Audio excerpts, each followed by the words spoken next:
Hola, buenas tardes a todos. Un placer poderos saludar. Lo primero es presentarme. Mi nombre es Antonio Robles y soy profesor dentro del Máster de Recursos Humanos de la Cámara de Comercio de Granada. Bueno, para mí es un placer haber recogido el guante que me lanza la Cámara de la mano de Beatriz y, bueno, poder comentar, intentar trasladar información más que formación de cuál es la situación que vivimos y sobre todo los retos que nos esperan cuando todo esto vuelva a la normalidad. Quiero aprovechar para saludar a todos mis alumnos del máster de recursos humanos. No me habéis puesto cara, pero ya me podéis poner y en breve volveremos a estar en clases, pero empezaremos a tener esas clases presenciales conmigo que tantas ganas tengo, sobre todo por bajar a una ciudad tan bonita como la vuestra. Bueno, vamos a ponernos un poquito en antecedentes. Lo voy a hacer por medio de un juego. Supongamos que esto es el universo, ¿vale? Y todos estos deditos, ¿vale? Son planetas. Y este, ¿vale? Gordito de la derecha es el planeta Tierra. El planeta Tierra está muy feliz por el universo y aparece esta gomita que vamos a llamar el COVID-19. ¿Qué es lo que hace esta gomita? Lo que hace esta gomita es coger a nuestro planeta Tierra y hacerle un pequeño nudo, ¿vale? De tal manera que nuestra Tierra está ahogándose, pero no sabe este virus que con un poquito de fuerza y un poquito de aliento sale el nudo y la Tierra queda completamente libre. Y esto es lo que voy a intentar enseñaros, cómo podemos insuflar aliento desde los departamentos de recursos humanos para poder volver a la mayor normalidad o al menos al punto de partida de donde estábamos. Y con ello vamos a empezar ya. Comparto con vosotros la presentación.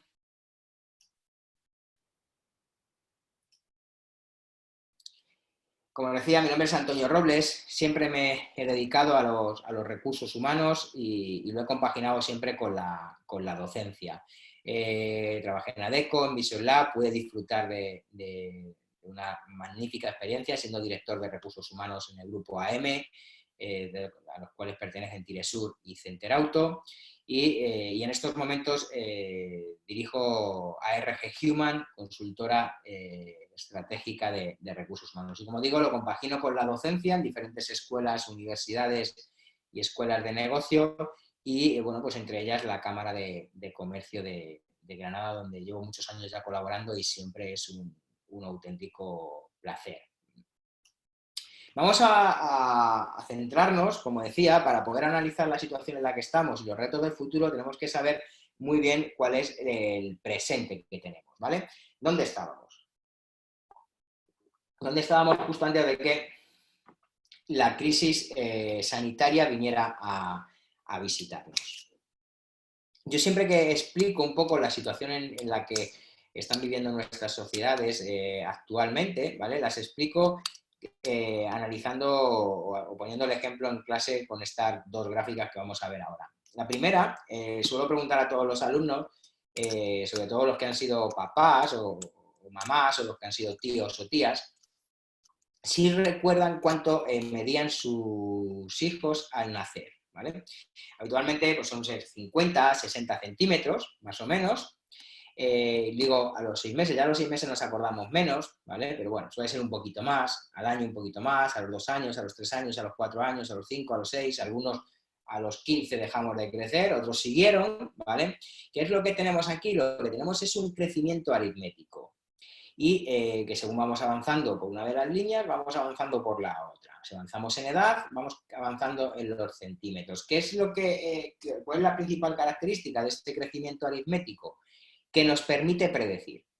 Es decir, este crecimiento nos permite saber que si somos tíos o abuelos o papás, incluso les compramos las zapatillas con un numerito más, porque el niño está aquí, pero así cuando esté aquí todavía le valen las zapatillas, ¿vale? O la ropita del niño que está aquí la vamos a guardar porque el que está aquí, cuando llegue aquí, se puede poner esta ropa, ¿vale? Podemos predecir lo que va a pasar en el futuro y además lo podemos predecir con bastante certeza, ¿vale? A diferencia de esta otra pregunta que suelo hacer, y es que si estuviéramos en el siglo cero, ¿a qué velocidad podríamos desplazarnos desde el centro de Granada, la calle Ganivet, por ejemplo, hasta Madrid? ¿Vale? Pues diríamos, bueno, pues a caballo, andando, ¿vale? Los que habéis hecho el Camino de Santiago sabéis que andando más o menos se anda a unos 4,5, 5 kilómetros hora. Los que no, pues bueno, los caballos, unos 15 más o menos, pero en el siglo cero podríamos desplazarnos a Madrid desde la calle Ganivet de Granada a Madrid, podríamos desplazarnos más o menos a unos 5 kilómetros hora, ¿vale? En el siglo I, exactamente igual. Y en el siglo II, y en el siglo III, y en el siglo IV, y en el siglo V, y en el siglo VI, algo que se mantiene completamente estático hasta que se inventa el motor de explosión. Y es en el momento en el que se inventa el motor de explosión, ¿vale?, cuando ese crecimiento se hace completamente exponencial. De tal manera que si yo os dijera a qué velocidad os vais a poder desplazar de Madrid a Granada los próximos 6 meses, no me lo podríais decir. Ahora ya como hay AVE, a lo mejor acercamos un poco más, pero realmente no nos lo podemos decir, porque constantemente se están inventando nuevos medios de transporte, etcétera, que hace que no podamos predecir realmente la velocidad. A lo mejor a 6 meses es un poquito más acertada, a 1 año, a 2 años, a 3 años es muy complicado predecir. Pongo estas dos comparativas para que entendamos exactamente cómo desde un crecimiento exponencial a un crecimiento aritmético, ¿vale? El crecimiento aritmético es muy fácil de predecir y el crecimiento exponencial es mucho más complicado. Y la importancia realmente que tiene este crecimiento exponencial, que pongo de ejemplo del transporte, es porque es muy similar a lo que ha sido el crecimiento del consumo en la historia. Un crecimiento del consumo, ¿vale?, que es lo que determina realmente la situación en la que estamos a día de hoy. Durante toda la historia el consumo ha sido algo bastante estático, ¿vale? Se consumía exactamente lo que se producía y manteniendo unos índices muy estáticos. Pero en la historia hay dos momentos muy importantes que cambian completamente esta situación. El primero está en torno a principios del siglo pasado, exactamente en el 5 de enero de 1914. ¿Qué pasa ese día? Pues que un empresario llamado Henry Ford, que todo el mundo conocéis, no solo inventa la cadena de producción, ¿vale?, o el Fordismo, sino que además hace un anuncio muy importante y es que va a empezar a pagar $5 al día más a todos los trabajadores de la fábrica. Esto representaba aproximadamente doblarles el salario. Además de eso, también dijo que iba a reducir 1 hora de su jornada, ¿vale? O sea, iba a pagar el doble y además iba a reducir 1 hora de su jornada. De 9 horas pasaba a 8 horas. El objetivo principal de esta medida era reducir la rotación de esos trabajadores, ¿vale? Era un serio problema en esos momentos, ¿vale?, por la monotonía y el cansancio que esta situación estaba produciendo, ¿vale? Lo que consiguió, aparte de reducir esa rotación y que hubiera colas de gente queriendo trabajar con él, fue un aumento total de la eficacia, porque al reducir la jornada de 9 a 8 horas pudo incrementar, ¿vale?, la producción de tal manera que se pasaba de 2 turnos a 3 turnos. Ese aumento de la producción creó un aumento de la eficiencia y esto le permitió producir coches, ¿vale?, a mejores precios, que fue lo que hizo, ¿vale?, que además con el incremento salarial de sus trabajadores fueran sus empleados, ¿vale?, sus propios clientes. Es decir, los empleados que anteriormente nunca habían podido optar por un producto de lujo como era el coche, podían empezar a ser sus clientes. Hay una frase que acuñó Henry Ford que era: salarios altos promueven la prosperidad de un país.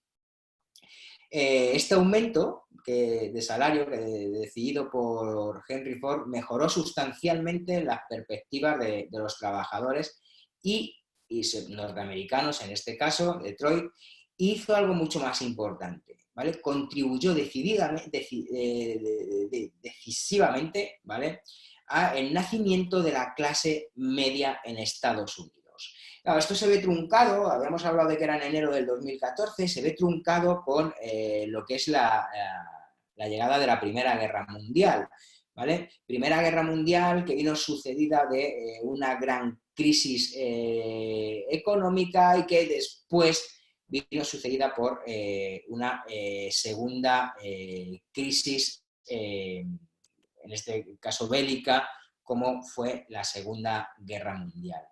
Pero justo al terminar la Segunda Guerra Mundial aparece otro importante acontecimiento, ¿vale?, que también es clave para entender exactamente esta gráfica, ¿vale?, del consumo.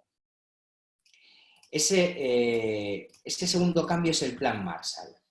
El Plan Marshall, como todos conoceréis, además ahora últimamente estáis oyendo hablar mucho de ello, de ese Plan Marshall que se está pidiendo a Europa, es un plan que se desarrolla entre los años 1948 y 1952 y bueno, lo que pretende ese plan es proporcionar una ayuda con un valor aproximadamente en torno a los 12.000 millones de dólares, ¿vale?, a los países europeos que habían sufrido el conflicto de la Segunda Guerra Mundial. La decisión de Estados Unidos estuvo muy influida, ¿vale?, por su capacidad de importar o de exportar en este caso, ¿vale?, porque eran los países europeos sus principales importadores. Pero el objetivo no cambia la intención, ¿vale? Gracias a ese dinero, ¿vale?, a ese apoyo de la reconstrucción europea, se contribuyó totalmente a crear sociedades prósperas, ¿vale?, y a crear sistemas de derechos laborales y a un bienestar económico y social muy importante. Sin Henry Ford, fue uno de los primeros en poner las claves de la clase media, fue el Plan Marshall el que terminó de contribuir a ese salto, ¿vale? En la prosperidad de esa posguerra, donde de repente ese Plan Marshall lo que aporta es poder adquisitivo a las personas, empieza a producirse una revolución creativa de anuncios, ¿vale?, que se centraban en las características del producto, que significaban esa aceptación social, ese estilo o lujo y éxito, y el consumo se dispara, ¿vale? Tenemos ese disparo completamente del consumo que, de ser algo estacional, ¿vale?, se convierte en un crecimiento exponencial, ¿vale? Esta es la frase que todas nuestras madres, padres, abuelos y abuelas nos han dicho alguna vez en esta vida, ¿no? De cuando yo era pequeño tenía una muñeca de trapo y tú tienes una habitación llena de juguetes. Y yo tenía una habitación llena de juguetes y a día de hoy veo a mis sobrinos que tienen una habitación llena de consolas. El consumo, de haber sido algo completamente estacional, pasa después del Plan Marshall, después de lo que es crear esa clase media, ese estado de bienestar que empezamos a crear desde Estados Unidos y que se fomenta completamente en Europa, pasa a ser un crecimiento exponencial muy poco predecible, ¿vale? Hablamos de consumidores obsesionados, más que por la posesión de las cosas, por el disfrute de las mismas, ¿vale? Y además con una insatisfacción permanente que impone la renovación vertiginosa de los productos. La obligación de las empresas, en este caso, en una situación de este crecimiento, la obligación de las empresas es estar constantemente creando productos para esa demanda, ¿vale?, de esa insatisfacción de los trabajadores, ¿vale? Como ejemplos, ¿no? Se pueden poner miles de ejemplos de situaciones. ¿Quién se acuerda ya, o si miráis en vuestra mesa, quién tiene en su mesa una BlackBerry o un iPhone 3? Y sin embargo, hace 10 años era lo que teníamos en nuestras mesas, ¿vale? Y ni qué decir tiene si habláramos de hace 15 años cuando hablábamos de los Nokia, ¿vale? Todo el mundo tiene un Nokia y ahora mismo nadie se plantea eso. Y otra pregunta que os podéis hacer: ¿cuándo fue la última vez que fuisteis a revelar un carrete de fotos? O la última vez que fuisteis por una película, a un videoclub. Este consumo está haciendo que las empresas tengan que cambiar constantemente para poder satisfacer las necesidades de estos trabajadores. Y esto nos lleva a un entorno que habréis escuchado ya en muchas ocasiones, ¿vale? Porque está muy en boga, un entorno VUCA. Un entorno, ¿vale?, en el que se mueven las organizaciones en la actualidad. Se caracteriza principalmente por ser un entorno volátil, con una alta incertidumbre, ¿vale?, muy complejo y lleno de ambigüedades. En este escenario es en el que las empresas, ¿vale?, están a día de hoy justo en el momento en el que ha aparecido este virus. ¿Qué es lo que hace este entorno? Las empresas están obligadas a adaptarse, ¿vale?, a los continuos cambios, ¿vale?, en ese crecimiento exponencial que aporta el consumo. Las empresas están obligadas a adaptarse en esos continuos cambios, ¿vale?, que atacan sus programaciones estratégicas, sus rutinas profesionales. Los avances tecnológicos, además, crean una fluctuación propia de los mercados económicos, pero sin embargo en el día a día de las organizaciones, y son los causantes de la inclusión de eso que hemos llamado transformación digital. De la mano de este entorno VUCA aparece lo que es la modernidad líquida, ¿vale? Esta modernidad líquida es un término acuñado por el sociólogo Bauman, ¿vale? Y nos muestra una realidad donde todo lleva una fecha de caducidad, ¿vale? Lo importante no es conservar los objetos, sino renovarlos constantemente, ¿vale?, en una sucesión completamente loca de comienzos y de finales. Solo hay que echar un vistazo a Instagram para ver este entorno líquido. Hemos pasado de esos momentos de nuestros padres y abuelos de para toda la vida, ¿vale?, a ser momentos instantáneos. Y esto lo viven las empresas exactamente igual. Ni los trabajos son ya para toda la vida, ni los bienes que poseemos son para toda la vida, ni el matrimonio en algunos casos, ni el conocimiento, ni los edificios, ¿vale? En una sociedad de cambio permanente, pocas cosas ascienden al grado de solidificación, pocas cosas se solidifican, y por ello la sociedad y las empresas lo que ahora demandan es sobre todo flexibilidad, ¿vale? Ser flexible, agilidad, estar preparado para los cambios, huir de rutinas y de los hábitos antes de que se consoliden, pero también conlleva cierto descreimiento y cierta falta de compromiso en algunas ocasiones, ¿vale? La sociedad de consumo que estamos reflejando en esta introducción, ¿vale?, ha generado diferentes problemas y situaciones, y a lo mejor incluso esos problemas y situaciones es uno de los que vivimos en estos momentos, ¿vale? Las empresas líquidas, que es importante, y los trabajos líquidos, que es importante que lo tengamos presente ahora, puede dar respuesta a un nuevo tipo de sociedad, ¿vale?, donde la velocidad es el driver principal.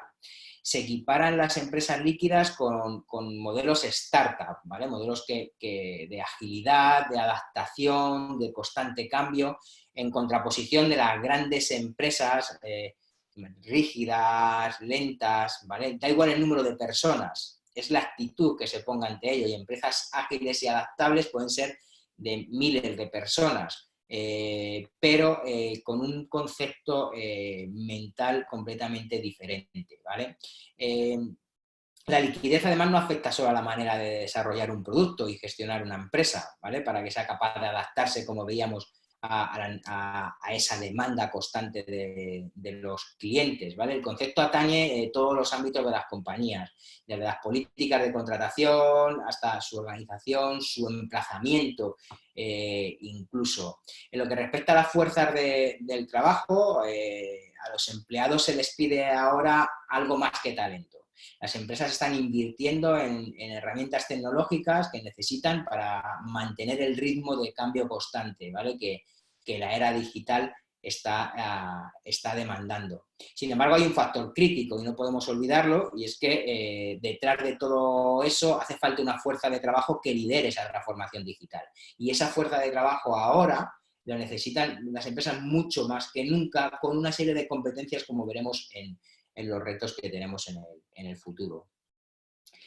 Se necesita algo más que tecnología adecuada. Se necesita aprovechar esa tecnología para permitir a las personas adecuadas hacer las cosas apropiadas en una fuerza de trabajo líquida, ¿vale? Con flexibilidad, con adaptabilidad y preparada para ese cambio constante y esa gran capacidad de respuesta.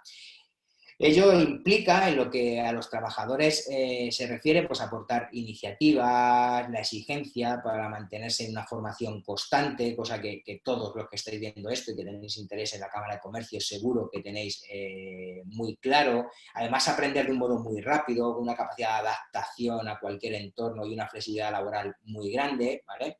Tanto en horarios como en los emplazamientos o en esos vínculos que se tiene con la empresa. Y hay grandes cosas que están cambiando, ¿vale? No olvidemos que la tendencia ahora mismo en Estados Unidos es que el 40% de los empleados en las empresas están empezando a ser autónomos y trabajan directamente por proyectos, hoy aquí y cualquier otro día en cualquier otra empresa. Viendo este entorno VUCA, que viene del consumo, y viendo esta modernidad líquida, hay otro componente que también está afectando totalmente a las organizaciones y que también es importante que analicemos para entender luego el futuro que nos espera. Y es la responsabilidad social corporativa. La responsabilidad social corporativa que cada vez es mucho más importante en la gestión completa de las empresas. Siempre que hablo de responsabilidad social corporativa me gusta hacerlo por medio de esta pirámide, ¿vale? Se entiende esa parte de responsabilidad social corporativa en las empresas como que hay responsabilidades que se encuentran en un fondo de una pirámide, ¿vale? Y que son de la pirámide de Glassman y que son, por tanto, la base sobre la que se apoya otro tipo de responsabilidades, ¿vale? Las 4 responsabilidades de las que se hablan en esta teoría son las responsabilidades económicas, legales, éticas y filantrópicas, ¿vale? Las económicas contribuyen un poco a la base de la pirámide y son entendidas como la producción de bienes y servicios que necesitan esos consumidores en ese consumo constante que se piden, ¿vale? Y cómo esos bienes o servicios son compensados por los consumidores y la empresa obtiene una ganancia aceptable en ese proceso, ¿vale? Es decir, esta responsabilidad económica es lo que genera beneficios y es rentable. Y es la base en la que descansa el resto. Es decir, ninguna empresa, si no es rentable, se va a plantear ningún otro tipo de medida. Lo primero es generar rentabilidad, ¿vale? Y hacer que sean empresas sostenibles. Sostenibles desde el punto de vista de mantenerse en el tiempo, ¿vale? Generar beneficios que aseguren el bienestar y el desarrollo tanto de los equipos, de los inversores y de la familia de todos los trabajadores. Una vez que se cumple esa parte, pasamos a las responsabilidades legales, ¿vale? Que tienden a ver como el cumplimiento de la ley y de las regulaciones estatales, así como de las reglas básicas según las que deben operar los negocios. Seguimos. Subiendo en nuestra pirámide, hablamos de las responsabilidades éticas, se refiere a las obligaciones un poco de hacer lo correcto, lo justo, lo razonable, ¿vale? Así como intentar evitar el daño en nuestros entornos, ¿vale? Estas responsabilidades hacen que se necesite respetar aquellas prácticas que la sociedad espera, como puede ser, por ejemplo, el medio ambiente, ¿vale? Así como bueno, pues, evitar que los miembros de nuestra empresa lo rechacen. Y por último, unas responsabilidades filantrópicas, ¿vale? Que estas acciones incluyen pues, el involucrarse activamente en la sociedad en la que se vive, promover programas de bienestar social, que mejoren un poco la calidad de esa población, etcétera. La diferencia entre las responsabilidades éticas y filantrópicas están en que las primeras surgen porque la empresa quiere cumplir con unas normas éticas de la sociedad, mientras que las segundas no son más que una norma esperada, ¿vale? En un sentido ético o moral, ¿vale? Y las empresas, además, en este momento, en la vorágine del cambio constante y la flexibilidad, tienen muy en cuenta esto. Y en este momento en el que nos hemos topado ahora, también se está teniendo muy en cuenta, ¿vale? La responsabilidad económica está en la base de todas las decisiones que se están tomando respecto al coronavirus. Pero también una responsabilidad legal de cumplir unos aspectos legales, como vamos a ver ahora, que el Estado o el entorno nos ha aportado, sin olvidarnos de esa responsabilidad ética, incluso algunas empresas las que pueden esa parte filantrópica. Pongo esto porque es una de las bases de muchas de las decisiones que se han ido tomando en las organizaciones a día de hoy. Por tanto, justo antes de que un virus viniera a visitarnos, ¿vale? Estábamos en una sociedad, un entorno VUCA, que viene de la mano de un consumo completamente disparado, que hace que las empresas no sepan muy bien qué es lo que va a pasar mañana, por lo tanto, necesiten empresas líquidas que trabajen como startup y además personas líquidas que buscan flexibilidad, que buscan una transformación digital y respetando una responsabilidad social corporativa que permite a las empresas también seguir creciendo. Con todo esto que teníamos, ¿vale? Llega el virus. Llega el virus y lo colapsa todo. Lo primero que nos encontramos con la llegada del virus es los colegios cerrados. ¿Vale? El encontrarnos con los colegios cerrados cambia completamente la mentalidad de todo el mundo en las organizaciones, porque claro, ya de repente no tienes al niño en el colegio, sino que vas a tener al niño en casa. Para poder tener al niño en casa, ahora sí que me hace falta esa flexibilidad que se demandaba dentro de la sociedad líquida, ¿vale? Y esto hace que la sociedad se bloquee, porque además esos niños pueden ser portadores de un virus que a ellos, gracias a Dios, no les está afectando, pero que sí que es mortal para sus abuelos. Por tanto, no podemos llevar a los niños a los abuelos para intentar esa conciliación, ¿vale? Por tanto, se necesitan empezar a aplicar medidas ¿vale? Para intentar parar al virus, ¿vale? Y no parar muchísimo o en gran medida la actividad de las organizaciones. En eso aparece el Real Decreto Ley 8/2020, ¿vale? Contra la crisis del coronavirus, que viene a dar un poco respuesta a esas necesidades que empiezan a tener las organizaciones. Vamos a detallar un poco, estaréis cansados de escucharlo, pero vamos a analizar un poco cómo afecta este coronavirus. Y luego vamos a invitar a una persona de la clase que nos hable cómo lo ha hecho desde una empresa granadina, ¿de acuerdo? Lo primero que tenemos que entender de estas medidas que se desprenden del Real Decreto, ¿vale? Es que son medidas de alarma transitorias, ¿vale?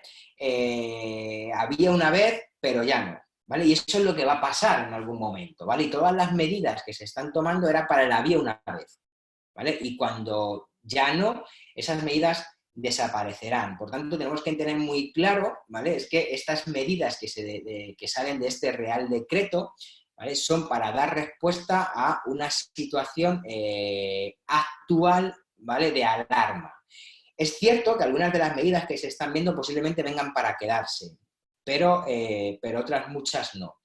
Como digo, voy a intentar explicar todas esas medidas teniendo en cuenta que es muy difícil poder explicar todo lo que está pasando y más cuando se está legislando a golpe de Real Decreto diario y en algunos casos pues publicándolo a 10 minutos después posiblemente de que ya se estuviera aplicando. Pero aún así vamos a intentar entender un poco cuáles son las armas que a día de hoy nos están dando para estrujar, ¿no? Un poco la goma que aprieta a nuestro dedo, ¿no? Español. Los dos principales objetivos que ha tenido este Real Decreto es, por un lado, mantener la actividad que se pueda mantener, ¿vale? Y por otro lado, ayudar a las empresas a hacer los ajustes de coste que estas empresas necesiten, ¿vale? Volvemos a esa parte de la responsabilidad social corporativa, a entender nuestra pirámide.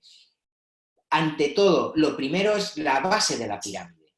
¿vale? Es la responsabilidad económica, el hacer nuestras empresas rentables, ¿vale? Entonces, siempre que se pueda mantener la actividad, estaremos respetando toda la parte ética, pero si la actividad no se puede mantener, ¿vale? La responsabilidad legal nos va a permitir que mantengamos nuestra responsabilidad económica. Y desde esos dos puntos de vista es de donde se han lanzado estas propuestas, ¿vale?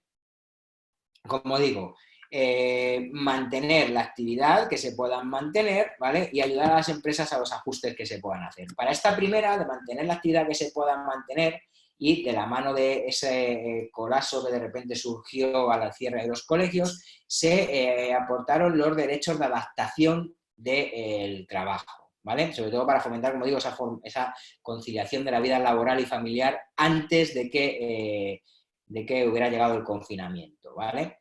Derechos de adaptación del trabajo en tiempos, en jornada, en turnos, en cambios de centro de trabajo o en cambio de funciones. El trabajador, de un modo unilateral, podía trasladar o puede trasladar al empresario su necesidad de cambiar su jornada, cambiar su turno o cambiar su centro de trabajo para poder llevar esa conciliación de la vida laboral familiar, cuidado de hijos o cuidado de mayores. Es decir, si estaba trabajando en turnos de mañana, tarde y noche en una fábrica, ¿vale? Le podía pedir a su empresa el mantenerse en un turno de noche, ¿vale? Para de esa manera, por las mañanas, poder estar con sus hijos y ya por las noches que fuera su marido o su mujer las que se quedaran con los niños. O si estoy trabajando en una cadena de comida rápida, por ejemplo, y tengo un centro que me pilla mucho más cerca de mi casa y con ello puedo ahorrar en tiempos, claro, en Granada no entendéis, o sea, si lo entendéis, quiero decir, en Granada no resulta tan impactante eso de los tiempos, porque yo recuerdo que yo vivía o trabajaba en Armilla, vivía en Churriana y iba al gimnasio en Atarfe. Y la gente me decía, ¿pero cómo vas a un gimnasio tan lejos? Y decía, pues es que esto no es lejos en Madrid, tardo 5 minutos y 5 minutos en volver. En Madrid muchas veces las jornadas, como veremos en la siguiente grabación, las jornadas de trabajo se incrementan en 2 horas porque se tarda 1 hora en ir y 1 hora en volver. Por tanto, el poder cambiar de centro de trabajo sí que puede ser una función, una herramienta de adaptación a la vida, de la conciliación en la vida familiar muy importante. Como digo, depende directamente del trabajador y, muy importante, esta medida no conllevaba merma salarial alguna, ¿vale? Y la empresa no podía negarse, salvo problemas realmente estructurales, es decir, la empresa podía decir, oye, es que no tengo otro centro de trabajo, no te puedo cambiar de centro de trabajo porque no tengo otro, o no te puedo cambiar de turno porque no tengo un turno de noche, o en adaptación de jornada, que el trabajador dijera, quiero trabajar de 8 a 3, y la empresa dijera, mira, no, que no puedes trabajar de 8 a 3 porque abrimos a las 10 y cerramos a las 2, y es que antes no estamos abiertos, ¿vale? Salvo problemas estructurales que tienen que estar muy bien especificados y muy bien defendidos, ¿vale? El trabajador podía hacerlo de un modo unilateral, ¿vale? La empresa no podía negarse y no conllevaba merma salarial. Siguiente medida que sale es el ajuste de jornada, ¿vale? La reducción de jornada que ahora en estos momentos, como novedad, se permite hasta el 100%, ¿vale? Lo que pasa es que sí que en este caso con una merma salarial. Es decir, un trabajador por cuidado de hijos, por cuidado de familiares, por lo que fuera, podía reducir su jornada en un 100%, ¿vale? Pero también hacía que no cobrara ese 100%, aunque el empresario tendría que seguir cotizando, ¿vale? Además, se quería sacar una ayuda, lo que pasa que al final esto no llegó a hacerse, se quería sacar una ayuda, ¿vale? Como una especie de subsidio para aquellas personas que redujeran su jornada, ¿vale? Ya digo que eso no llegó a implantarse, pero había esa posibilidad, que el trabajador redujera la jornada al 100%, en esto sí, con una merma en el salario y sin esa prestación correspondiente, ¿vale? Y la otra opción era el teletrabajo, ¿vale? Que la gente pudiera irse a su casa a teletrabajar. Cosas importantes a tener en cuenta en esta parte del teletrabajo es la importancia del respeto de la legalidad, como veíamos en esa parte de la responsabilidad social corporativa, es la prevención de riesgos laborales sigue estando vigente porque sigues trabajando, por tanto, Lo que pasa es que aquí ya hay una gran responsabilidad que pasa a estar de la mano del trabajador, ¿vale? Aunque hay muchas lagunas que si el teletrabajo empieza a fomentarse cada vez más, se tendrá que empezar a analizar. Esto también conlleva un aprendizaje acelerado. Si he dicho antes que esta situación buca o estas empresas líquidas, estos trabajadores líquidos, tienen que tener ese aprendizaje acelerado, en el teletrabajo mucho más importante, no por nada, sino porque no estábamos acostumbrados a hacerlo. Por tanto, ahora es importante que vayamos adaptándonos a ello, ¿no? Y muy importante también es que sigue existiendo una jornada laboral y un horario. Y si se ficha, se tiene que seguir fichando. Es decir, por estar teletrabajando, ni se alarga la jornada durante todas las horas del día, ni se tiene que reducir a los ratos en el que me ponga delante del ordenador, ¿vale? Entonces, teniendo en cuenta esos tres conceptos, también era una herramienta que vamos a ver un poquito más adelante, ¿vale? O en la próxima clase que grabemos, pero una opción que teníamos ahí, ¿vale? Con estas primeras opciones, se pretendía que se pudiera mantener la actividad de la empresa, ¿vale?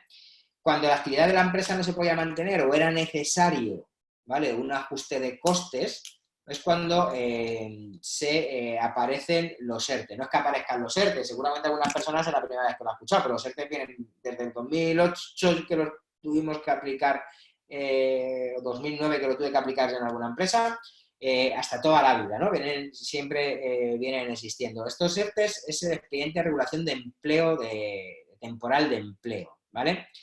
Que teniendo en cuenta que la prioridad era mantener la actividad por medio del teletrabajo, ¿vale? Pero esta herramienta daba la posibilidad a la empresa, ahora ya no es por parte del trabajador, ahora ya es decisión de la empresa, daba la oportunidad a la empresa de reducir la jornada de sus trabajadores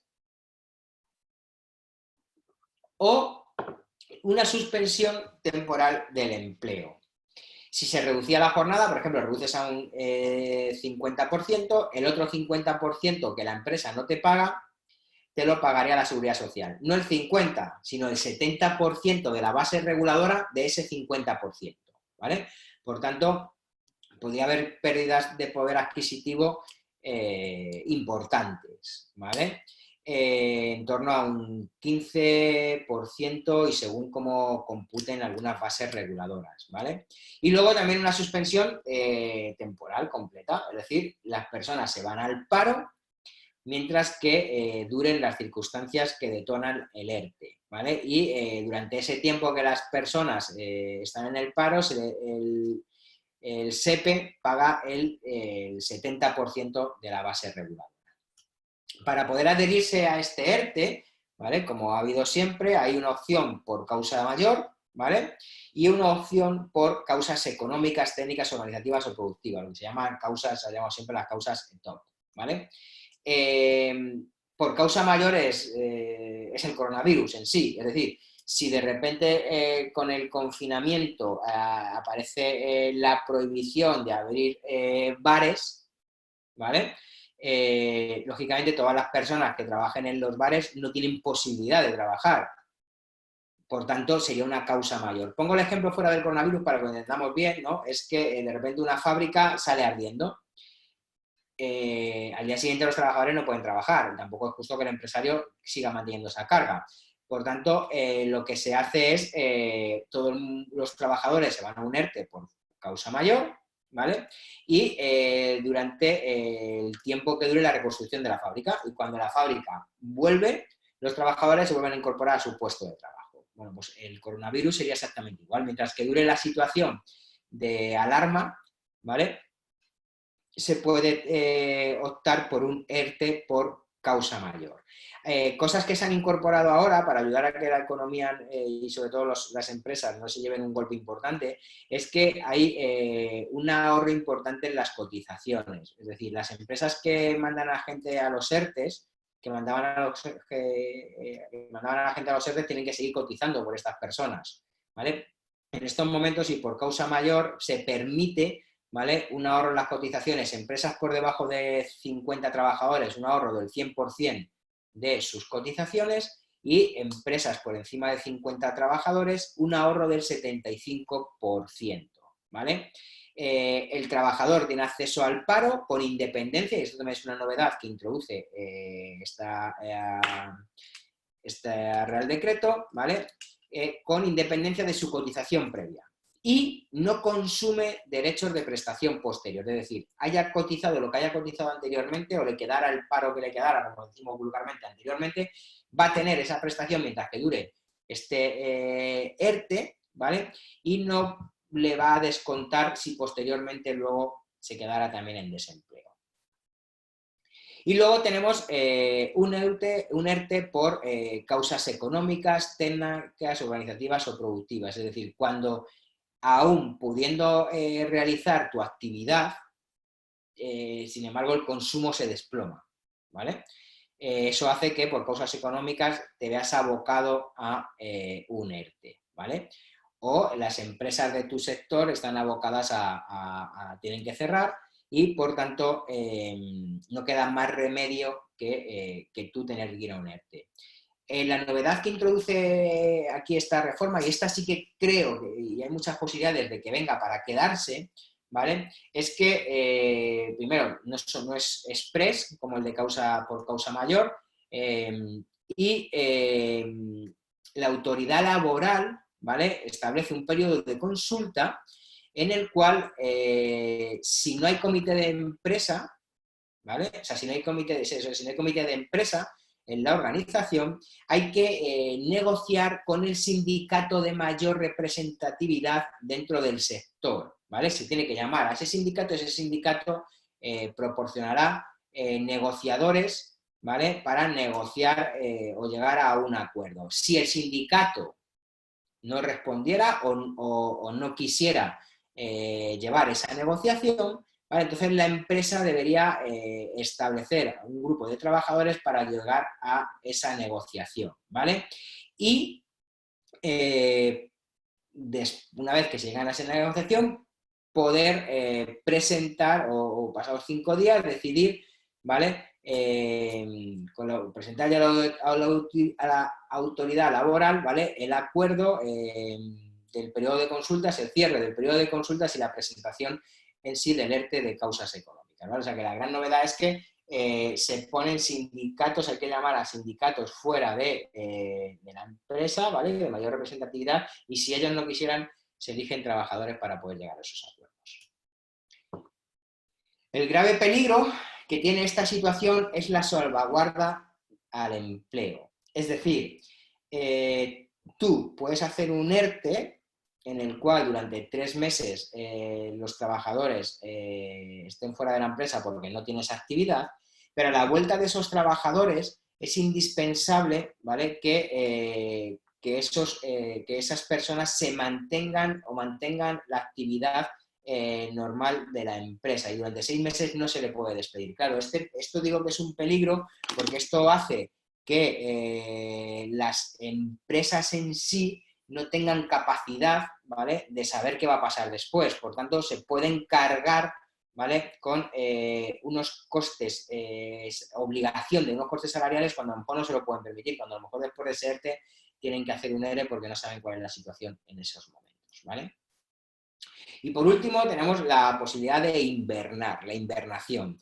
Esta invernación que es parar completamente la actividad de la empresa, como ha salido durante este fin de semana de un modo de sorpresa, hacer que las empresas se mantengan en fines de semana constantes durante los próximos 15 días o el próximo mes, que se siga pagando a esos trabajadores y que luego esas horas se recuperen después, lo cual ha sido muy criticado por los empresarios porque lógicamente necesitan otra serie de medidas que no sea seguir teniendo gastos o bastante costes tiene ya con mantener financiaciones, con mantener alquileres, etcétera, ¿vale? Esto nos ha dado una situación, ¿vale?, en la cual hoy acaba de salir, hay un desplome total del empleo, menos 800.000 puestos de trabajo, cifras que no se veían desde los meses de enero-marzo del año 2008, 2009 y 2010, con la gran recesión, ¿vale?, que llamamos.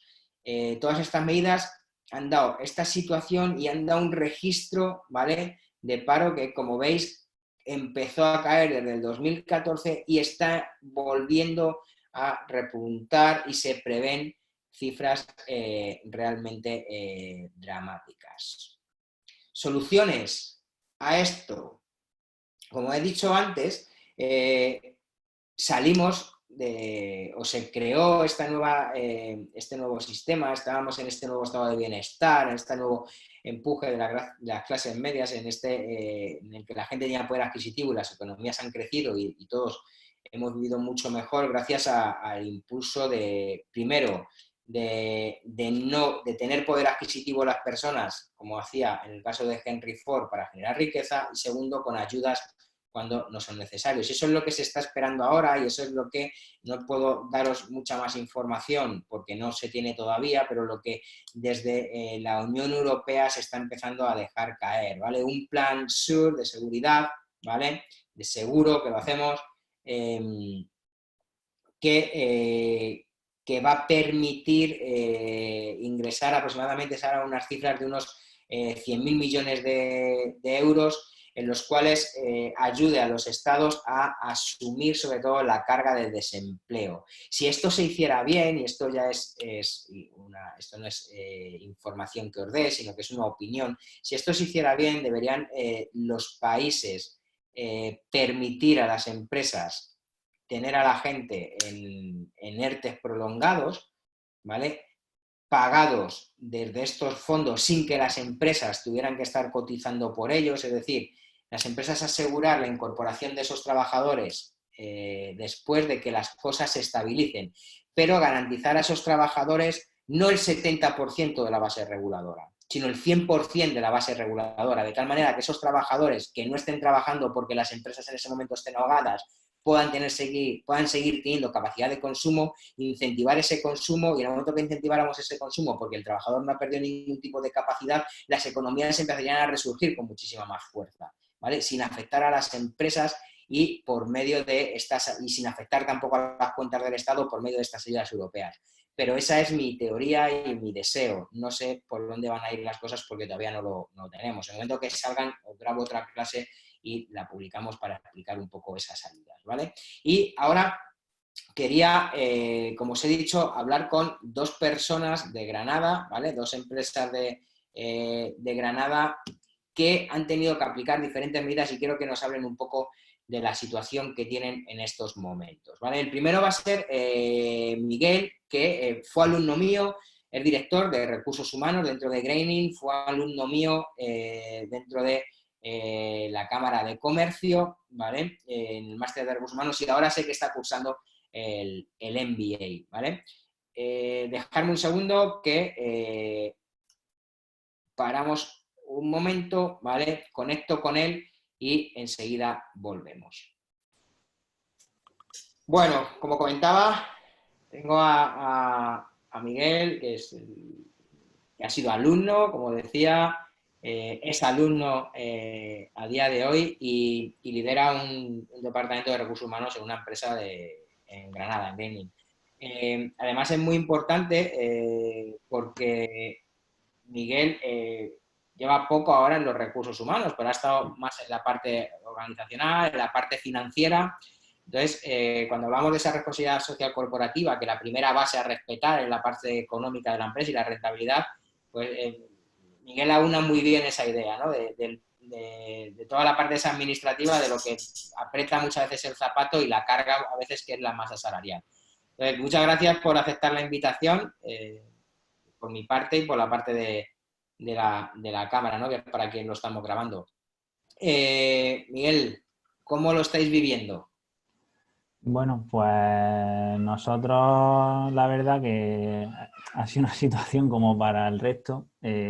Todo estamos cambiando mucho y tampoco pues nos vamos a intentando adaptar. Es cierto que pues, desde el comienzo nosotros ya más o menos por suerte teníamos, aunque no estábamos utilizando el teletrabajo, pues teníamos ya las herramientas implantadas y la verdad que cuando en Madrid empezó a mandar a la gente a la casa y todo eso, ya esa semana pues nosotros ya decidimos mandar a la gente de oficina a casa y pudimos por ese sentido continuar con la actividad. Bueno, luego han ido deviniendo las cosas, parecía que íbamos a poder seguir ejecutando y hemos intentado mantener lo que podíamos hasta ya que la semana pasada, pues que, bueno, al principio de esta semana que nos han cerrado ya todo. Nosotros, pues, la empresa, tú nos conoces o nos conocen en el sector por aquí, pues la empresa viene con un fuerte crecimiento y eso pues lo que te obliga siempre a estar reinvirtiendo. Entonces, pues obviamente no tenemos un colchón ahí de tesorería atrás porque todo es reinvertir, reinvertir, reinvertir y entonces, ahora pues hemos intentado adaptar y minimizar los costes pues en cuanto a alquileres, renting de vehículos, acuerdos con todas las compañías. Uno de los costes más grandes, como sabéis, pues es el coste salarial en todas las empresas. Entonces, al final también pues hemos llegado a la decisión, o cuando salió, como parecía que el ERTE por causa mayor estaba justificado, además que nuestra actividad se ha visto minorada porque es cierto que la parte de ingeniería pues seguimos pudiendo desarrollar, avanzar en esos proyectos, pero la parte de ejecución, ya antes del estado de esta semana de parar todo, se había visto minorada y nos quedaba un 20% de instalaciones, entonces pues al final teníamos varias opciones como todas las empresas, o empezar a echar gente a la calle o apostar por mantener el empleo. Y nosotros al final, aunque hemos entrado en el ERTE, lo que hemos apostado es por el mantenimiento de toda la plantilla. Y, perdón, sí. Sí, en esa parte del mantenimiento de la plantilla veníamos hablando ahora en la clase. Claro, tú haces un ERTE, apuestas claramente por querer mantener toda esa plantilla luego, pero claro, no sabes cómo van a venir las cosas. Y hay una salvaguarda del empleo que te obliga a mantener a la gente durante 6 meses. ¿Cómo crees que las empresas van a poder afrontar eso? Exacto, al final tienes que mantener toda la plantilla. E incluso nosotros hemos hecho una... Es cierto que no siempre tienes plantilla que son gente indefinida, tienes algunos temporales. Incluso coincidía ahora que teníamos unos cuantos contratos que vencían al final del mes y podíamos haber tomado la opción de finalizarlo y bueno, pues cuando pase esto, pues ya volvemos a hablar. Pero sí es cierto que hemos decidido apostar por mantener toda la plantilla y no viendo la obligatoriedad de estos 6 meses, sino pues apostar por mantener el empleo. Confiamos en que tenemos ahí una cartera de clientes amplia. El sector de las renovables está en auge y al final es algo que Europa apuesta por ello, que siempre está ahora mismo en crecimiento y consideramos que aunque la actividad no se va a retomar justo cuando nos dejen volver a la calle, pero sí consideramos que poco a poco, paulatinamente, pues vamos a ir cogiéndola. Lo que comentaba al principio, pues recursos humanos al final tiene que integrarse en toda la parte de la empresa y no es solo una medida de cortar pago de salario, sino también tienes que, por otro lado, pues la parte financiera está haciendo esfuerzos pues, por conseguir la financiación a medio y largo plazo, que es lo que te va a permitir pues, ahora tener algo de aumentar tu liquidez y hacer frente pues, a estos 6 meses que esperemos que no sean un problema cuando toda la gente se reincorpore y nos obliguen a aguantarlo. No hemos obligado a nosotros solos también al decidir entrar en estas medidas. Y yo creo que no tendríamos mayor problema.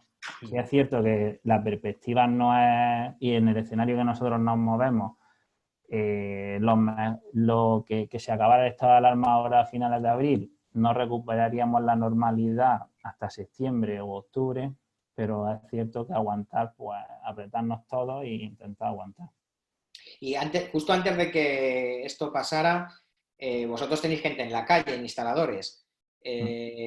¿Cómo, sobre todo para ti, ¿no? ¿Cómo afrontabas esa parte? Porque vuestra apuesta clara por mantener el empleo o sea, es muy loable y me parece genial, pero también ha habido una apuesta, y hemos hablado en otro momento, por mantener la salud. Y claro, tienes gente en la calle, ese riesgo, ¿cómo intentabais minorizar ese riesgo de que estaban expuestos? Al final, como te he dicho, ya nos quedaban instalaciones mínimas y lo que hemos intentado, obviamente, cerraron los hoteles, las instalaciones a las que podía ir eran a las que estaban cercanas y al final, obviamente, al minorar la plantilla, al minorar las instalaciones, pues las recomendaciones que iba dando desde el Ministerio de Sanidad y iban dando por todos sitios, que viajaran solo en un vehículo. Entonces, normalmente nosotros van dos en vehículos, pero obviamente al minorar la gente que estaba trabajando, pues teníamos vehículos disponibles y lo que hacían, pues en los viajes iba cada uno en un vehículo y una vez que estaban en las instalaciones, ten en cuenta que nuestras instalaciones son autoconsumo para industria, en los tejados de las fábricas, de hoteles, de cualquier, en residencia de ancianos, pero ahora mismo la que hemos tenido última ha sido cerrando en Almería de una cooperativa agrícola. Entonces, es un espacio abierto, pueden mantener bastante bien la distancia y en ese sentido, pues con sus medidas de seguridad, sus guantes, sus mascarillas y evitando el contacto. Tampoco, no, más me preocupaba a mí ir al supermercado los primeros días que la verdad. Y yo había tenido que salir también y, joder, vas con miedo y además ves el miedo en la gente. Sí, pero es cierto que ellos pues ya estaban un poco asustados, veían que, pues, bueno, era un esfuerzo que ellos también por su parte dijeron que sí, que veían que la empresa tenía que seguir intentando ingresar algo y lo hicieron con gusto, no creo que mucho, pero bueno, de buena voluntad y lo cogieron bien. Hay una cosa que hablando con muchos directores de recursos humanos estos días, y no sé si vosotros lo estáis viendo también, y es que muchas empresas están agradeciendo, igual que los trabajadores agradecen la responsabilidad que vosotros habéis tenido, por ejemplo, con mantener el puesto de trabajo, también muchas empresas están agradeciendo la responsabilidad con la que los trabajadores están asumiendo esta situación. Es decir, lo están acogiendo bien, están haciendo los sacrificios oportunos, o bien por no poder trabajar, o bien por dar todo lo que puedan para que la empresa pueda seguir aportando. No sé si vosotros lo habéis visto también, pero que esa responsabilidad que está habiendo mutua, ese compromiso mutuo que está habiendo entre empresas y trabajadores. ¿Vosotros lo habéis percibido igual? Sí, la verdad que los trabajadores, los más susceptibles al contagio, que me ha hecho hincapié en los de calle, ellos obviamente era una responsabilidad con la empresa de ver que la empresa siguiera pudiendo ingresar dinero. Y en caso de la gente de oficina, en cuanto se fueron no habíamos tenido una experiencia de teletrabajo previa, pero al final pues la gente predisposición y al final intentar también dar el máximo, ponerse al día del trabajo, aprovechar y en principio todo el mundo ha intentado echar arrima el hombro y sigue, vamos. Y mientras que habéis estado con el teletrabajo, todo ha funcionado exactamente igual. Pues hay cosas que no puedes hacer, pero bueno, las intentas suplir de otra manera y al final pues pero bueno, lo que documentos impresos, pues al final tampoco es tan necesario. Y sobre todo, pues yo justo cuando decidimos mandar a la gente a casa, pues sí le hice una hincapié a los responsables de cada departamento que al final era una carga, el trabajador individualmente en su casa tiene menos molestias, puede concentrarse más en su trabajo, pero al final el responsable tiene que tener una labor, no es ya un control de estar encima de él llamándolo, pero un poco de una planificación. Normalmente cuando trabajas todos juntos, está en el día a día, no planifica el trabajo muy semanalmente porque dice, bueno, te doy el trabajo para hoy y ahí carecemos las empresas muchas veces de una planificación efectiva de las actividades y un control del seguimiento de lo que se va haciendo. Entonces, sí le hice hincapié que esto para los responsables iba a ser una carga de trabajo más alta porque tiene una parte motivacional y una parte de control también de que la gente pues sepa mejor lo que tiene que hacer semanalmente o a un plazo más largo. Perfecto. Una de las cosas que voy a hablar en lo que queda en la siguiente clase, porque la estoy grabando en 2 veces, es sobre todo el tema del teletrabajo, ¿no? Las empresas, cuando estábamos en el 2008, decíamos, oye, ¿cuáles van a ser los retos para salir de esta crisis? Tú decías reinventarse, la reinvención fue la transformación digital y, sin embargo, de repente se nos ha pedido una transformación digital total por un virus como este y creo que aún estábamos lejos de una realidad. Pero visto que se puede hacer, ¿tú crees que el teletrabajo ya viene para quedarse? Sí, yo creo que, vamos, yo no me planteo ya en nuestra empresa que allí en oficina central estamos unos 50 trabajadores, yo ya creo que no vamos a estar los 50 simultáneamente allí. Vamos, es cierto que después de estar ahora confinados un mes y medio mínimo o lo que llegue, vamos a querer salir de la casa, pero la gente va a demandarnos y va a querer estar más en su casa. No a lo mejor toda la semana, pero sí va a querer estar más tiempo. Al final es lo que se venía diciendo en la teoría y al final la realidad. El trabajador pues tiene unos ahorros en costes económicos por desplazamiento a la oficina, un ahorro en coste de tiempo que utiliza para llegar a la oficina y al final le gana horas al día porque llegas mucho antes a tu puesto de trabajo y una vez que sales ya estás en tu lugar de ocio. Lo que pasa, al final también necesitas ese contacto con el resto de compañeros. Pero que yo sí estoy seguro que nosotros, pues, estará en la oficina ahora mismo, pues, un 50% de la gente y seguro que, vamos, Bueno, y pudiendo optar a oficinas más pequeñas con el ahorro de coste que conlleva. claro, y lo que hacen las grandes empresas, al final no tienes tú un puesto asignado allí en la oficina, sino que reduces los puestos de trabajo y el día pues te sientas donde estás libre y ya está, y no necesitas mucho más. Y ahora pues lo que sí nos ha costado también entrar es que como vienes de estar viéndote con el compañero al lado, pues y estás viendo, te levantas, hablas con él y esas interrupciones también nos hacen ser menos efectivos. Y ahora al principio esas interrupciones las teníamos, al final tienes la aplicación de una videoconferencia y al final no coordinas las reuniones y más o menos no hemos estado, ya sí nos estamos adaptando un poco a coordinarnos las reuniones y que la gente pues se cuadre su día. Sí, un aprendizaje rápido. Sí, obligado. Pues muchísimas gracias.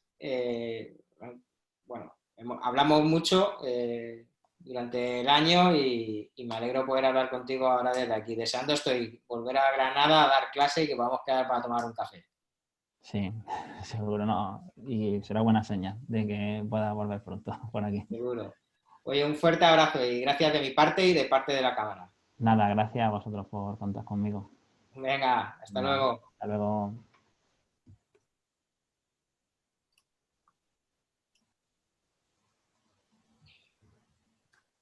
Bueno, pues vamos a ir terminando con esta primera parte de la clase, con lo que hemos estado hablando de todas las medidas que se han ido implementando y todo lo que hemos visto un ejemplo de una empresa que ha empezado a implementarlo y además que ya nos ha dado tan bien pie a lo que veremos en lo que quede en las clases que grabaremos mañana. Y es justo cuáles son los retos que deparan a los recursos humanos y uno de estos retos es empezar realmente actividades de teletrabajo y esa transformación digital. Por mi parte, agradeceros que hayáis visto el vídeo y la atención que hayáis prestado y nada, grabamos otro con el complemento de esta clase y así lo tenéis completo. Pues muchísimas gracias y nos vemos en la siguiente.